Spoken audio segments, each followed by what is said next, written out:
Thank you, everybody, for giving me the opportunity to show off some SaaS software for you today. So, I wanted to focus specifically on some of the commercial real estate softwares out there.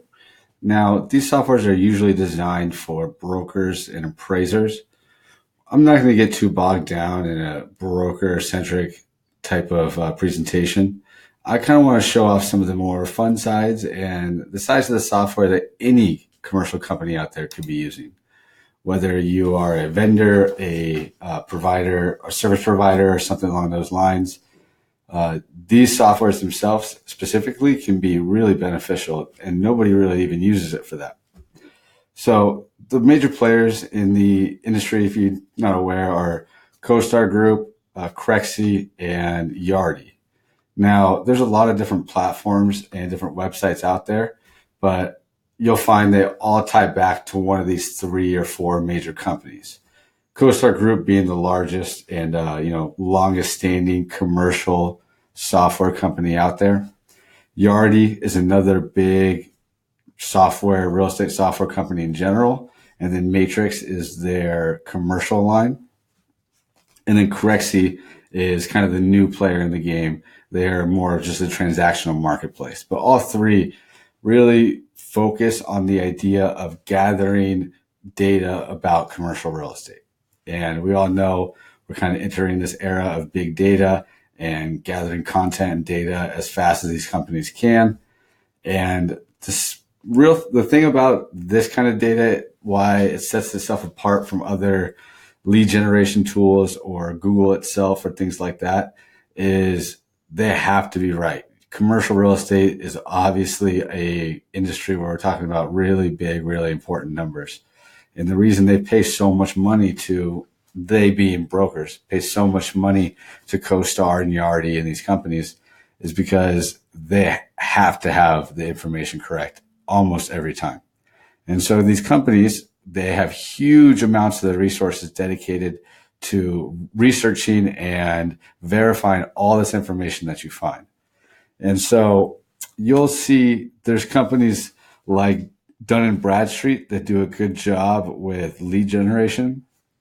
What they traditionally have done is connect with the phone company. And then that way, when the phone company gets service turned on, Dun and Bradstreet finds out about it. They go and see, according to the phone company, who is running that service, what is the best number to contact that service, how long are they going to be there, et cetera, et cetera. But if you go and do a little self-experiment and go on Google and type in, let's say, law offices in Phoenix right now, you'll get 100 phone numbers, no problem. But then you start calling through them and you find that they've moved, or it's just a number that's connected to another number that's connected to another number. And it's very often not quality leads. So Dun & Bradstreet is a little better than Google, but what these companies do is they take the Dun & Bradstreet information and then they expand upon it, on top of it. So they give all the information to their dedicated researchers, let their researchers physically, or not physically, but actually call these locations and verify the information, verify it's the company is who they say they are. They are going to be there for as long as they claim, and they do whatever type of business and so on. I'll show you on the presentation some of the information you can access, and it is impressive. And so not only is the data going to be better that you're gathering from these sites, but the way to break it down, the reporting functionality is going to be much more powerful than Google or Dun & Bradstreet or any of these other lead generation portals, because that's a huge part of a broker's job, is putting together a report to send to either a potential client or an investor. And they really have to make sure that these reports look clean and crisp and they're easy to understand and they're professional every time. And so when we get into the software, you'll see the reporting tools are extremely beneficial when it comes to their power and just like how easy you can make call sheets, how easy you can make contact sheets, things like that. Especially right now. So we'll use Yardi Matrix. It is, like I said, one of the major companies in this space. Now they usually, their niche is multifamily properties. Now, don't get that confused with residential properties because there is a difference. A residential property would be a duplex or a triplex, something like that, or obviously a house. Whereas if you have over 5 units, like an apartment complex, then it becomes a commercial property. And so it would fall under this Yardi matrix umbrella. So just to show off some functionality and how easy it is to use, I'll just type in Phoenix, Arizona, and we'll get a feel for what the Yardi matrix database has in it and ties to commercial properties in Phoenix. And this is a very broad search, right? Commercial properties in Phoenix. There's going to be a whole lot of them. So give it a minute as it accesses that. But the idea is they have this kind of software for apartment complexes, things like that, for a single resident that wants to move into an apartment. But they don't really have the database built out for somebody that wants to buy the whole complex. It's not as common of a search, right? So these services really, really focus on finding just the brokers. They only sell this service to commercial brokers because they think that's the only people that would need this detailed of a search. Whereas we'll kind of look at right now, anybody in commercial business can use it. So this should give you a little bit of a better understanding of how the data is built out. It's very much built out by market. So when they, created this software, they went from city to city and said, okay, how many commercial buildings are in Phoenix? Let's start mapping it out. Let's call every single building and let's see who's in it. And they not physically again, but they, actually went and made sure that each building was accounted for in the city of Phoenix. And if you look on the right-hand side of the screen, you'll see just a huge array of different markets they have. And it's pretty much entire coast-to-coast coverage of the United States. And it is really impressive the way they gather this data. And like I said, we're not going to get too bogged down in a commercial real estate brokerage presentation here. But I kind of just want to give you guys a feel of, how easy it is to use, how it looks. You're really going to see a lot of similarities then to a ILS or any other kind of listing service out there, Apartment Guide or something like that. And as I open up the search a bit here, you'll see there's properties they have outside of the Phoenix market. These are kind of on the fringe. They're just not guaranteeing 100% accuracy with this data. The first result we looked at, everything inside that Phoenix market, that's spot on. That information is going to be correct. But out here, they'll give you the information they have, but it's not going to be as verified as that first search. But like I promised, we're not going to get too bogged down in a commercial real estate demonstration here. So pardon me and going kind of quick here, but I'm going to jump over to one of the reports I want to spend just 5 minutes or so talking about. So if I go here to my leasing under my commercial reports and I do a leased space search. Now this is important because this is important for my vendors, for my service providers out there that want to contact companies and they want glimpses of information about these companies in a really easy to process format. And so some of this search criteria might look similar to you if you've ever worked in real estate or anything like that. But we can kind of run through it here and do a dummy search. So let's say we want to find, and again, we're in leased space search. So what we're doing here is looking at all the leased space. We're going to stick with Phoenix, throughout Phoenix. So that's too big and too broad of a search just to do all the leased space in Phoenix. Let's get more granular and more specified to what our company provides. So let's pick a scenario here where, let's say we're a paper shredding company, right? Paper shredding company needs to contact commercial business throughout their market. So let's say they specifically want to contact law offices, or let's say medical offices, because things need to be shredded when it's medical. So they can use this property subtype and come down here and find medical offices. They can also find government offices. Obviously, they'll need to be shredded as well. And so they can do a search. We'll just stick with medical. And that way they know they're not getting Chuck E. Cheese down the street back on this search. And they're not going to waste their time calling Chuck E. Cheese to get all, the paper shredded that doesn't need to be shredded. They're going to focus on the niche that they service. Now here under region, you have market, you also have sub-market. let's say, you only want to do over, Phoenix West, North Mountain, Glendale, all of the submarkets of Phoenix there. I think there's 23 they have. So you can get even more granular with your search. And you can even do this, where you can define a boundary in a map. Now, this is really cool for certain businesses, especially retail, because what I can do is I can come in here to the Phoenix market and I can find the light rail. This is like the public transportation that Phoenix uses. And I can use this cool little draw tool.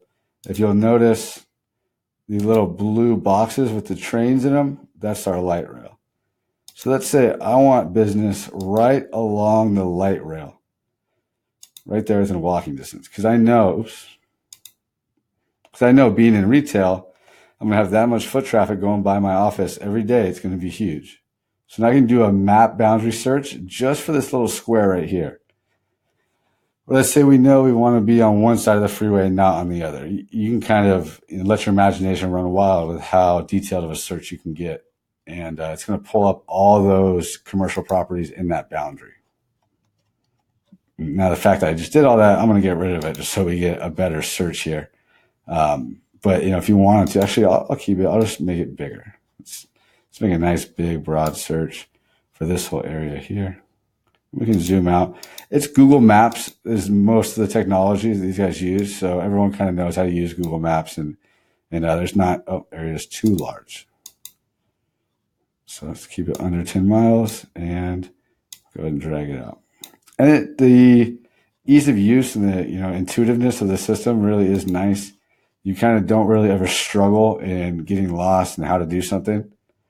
But here, moving on to more search criteria, we can look at property groups.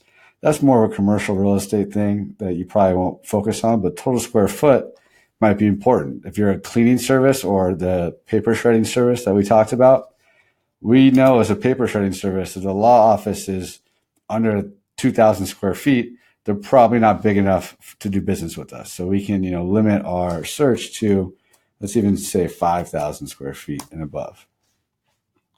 And we only want to do business in buildings A plus, and B, because that's where all the nice law offices are. And we don't want, less than stellar law offices to shred paper for. So I'm kind of skip the rest of these here. You get the idea that you can really get granular with your search. Let's go ahead and see what this populates for us. Now, as it searches here, all these databases that it's accessing are proprietary and owned by the company that we're actually using. This is Yardi. They have their own data. It's all been built out generically, and it's not accessing really anybody else's database. So you're not going to get any crossover, any double entries or anything like that you'll get from some of the other search engines or listing sites. And obviously no ads. We haven't seen any ads this whole time, which is nice, but that is why they are kind of costly. We can go over price at a later date. But here you'll see they're just going to start listing out all the properties that fit my criteria. But if you remember, what I really wanted here was not so much the properties themselves. I wanted the tenants that were at the properties. So let's take this building here. This is a nice, prominent building in Phoenix. One of the few buildings over 20 stories. It's a 2,600 tower. It's a great building class B. It's been around for a while, but it's still a very nice building. All the characteristics and the general information is here. Brokers, if you want more information about the building, but what we really want is down here under the tenants. So you're going to be able to see under the tenants all the different companies that are renting out space right now at this building. And a lot of them you'll see will even have the lease start and end date. And keep in mind, most leases, commercial leases, especially in the Phoenix market, are 5 to 10 years. So if it has a start date and doesn't have the end date, you can pretty much assume it's either going to be a 5 or a 10-year lease. Some of these even have the prices. So you can kind of let your imagination run with how valuable that information can be for someone like a paper shredding company, where I know that this CMOC International, they're renting out 16,000 square feet of office space, pretty big company probably. Their lease is going to be up in 2024.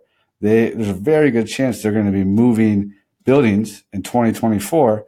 So I know that I should contact them. I mean, 2024 kind of seems far out at this point, but I know that I can make a note in the future to contact them about changing their paper shredding service, maybe a month before they move, maybe a month after they move, but right around that date.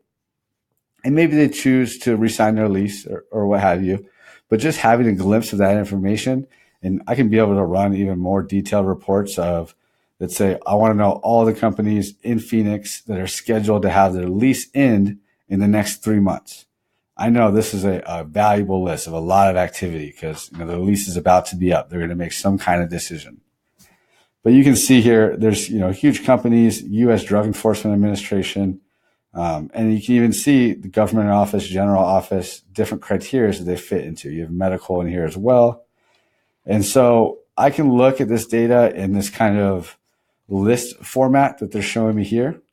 I can look at it in a map format to kind of give me a better understanding of where the real, nice buildings kind of congregate in the city of Phoenix. So here you kind of just get a good feel of where all the buildings are. You can tell this is a hotbed. You can tell this is probably a little hotbed up and down the street here. Now I can also export this in a report by tenant, by property, by market. And this is really valuable. This is the stuff that you'll be handing out to your sales reps, or maybe you have a business development team or part of your company. That's where you'll be handing these reports to and saying, hey, I want you guys to focus on, like we pointed out before, all the buildings in Phoenix or all the law offices in Phoenix that are going to move in the next 6 months. You can come in here, print out a quick report, export it to Excel, PDF, Word, and hand it to your sales team and have them get started. So it's just kind of a general idea of using this software that is traditionally used just for commercial real estate brokerage in ways that almost any service provider or vendor can use. So to keep this short, I'll go ahead and wrap it up there, guys. Do you have a few testimonials I'll throw on the screen about the software, people that have used it before, people that have really liked it, things like that. And I'll end it there. Thanks again for taking the time, and I hope you guys have a good day.